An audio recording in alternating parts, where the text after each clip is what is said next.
अरविंद केजरीवाल के लिए प्रवर्तन निदेशालय यानी ईडी एक बड़ी मुसीबत है, क्योंकि ईडी के हाथ एक ऐसा पेन ड्राइव लगा है जिसमें रिश्वत का माल किसके हाथ में गया, इस बात के सबूत हैं। पेन ड्राइव में कोड है, इस कोड का राज खोलने वाला भी ईडी के पास है।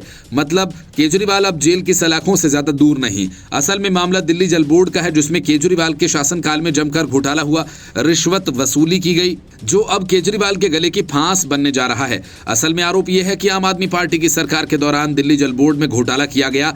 इस आरोप की ईडी जांच कर रही है। ईडी अब दिल्ली जल बोर्ड घोटाला मामले में यह जांच कर रही है कि 2 करोड़ रुपए की राशि किन लोगों तक पहुंची। साथ ही जांच एजेंसीज ये भी पता कर रही हैं कि जो 3 करोड़ रुपए की रिश्वत डीजेबी के तत्कालीन चीफ इंजीनियर को मिली थी, उसका असली फायदा किसे हुआ। आरोप है कि आम आदमी पार्टी तक ये रकम पहुंची और उसने चुनाव में इससे फंडिंग की। ईडी ने दिल्ली जल बोर्ड के कथित घोटाला मामले में फरवरी 2024 में अरविंद केजरीवाल के निजी सचिव विभव कुमार, आम आदमी पार्टी के सांसद एनडी गुप्ता और दिल्ली जल बोर्ड के कई लोगों पर छापे मारे थे। ईडी अब कथित भ्रष्टाचार के तहत मिली रकम में 2 करोड़ 1 लाख रुपए की जांच में जुटी हुई है। आरोप है कि पैसा दिल्ली जल बोर्ड के तमाम अफसरों, आम आदमी पार्टी के चुनाव प्रचार के लिए अलग अलग लोगों को दिया गया।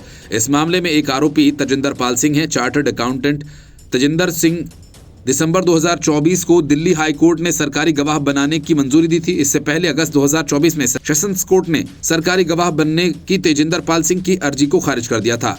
दिल्ली हाई कोर्ट ने तजिंदर पाल सिंह की ओर से ईडी को दी गई पेन ड्राइव का उल्लेख करते हुए उनको सरकारी गवाह बनाने की मंजूरी दी थी। दिल्ली हाई कोर्ट ने कहा था कि इस पेन ड्राइव में कुछ कोड हैं और इन कोड को तजिंदर पाल सिंह ही समझ सकते हैं।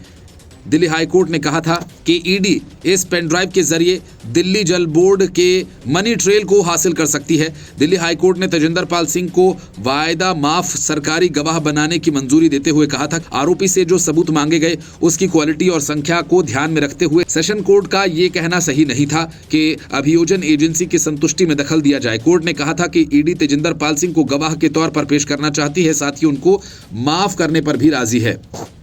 Bureau report, news of India.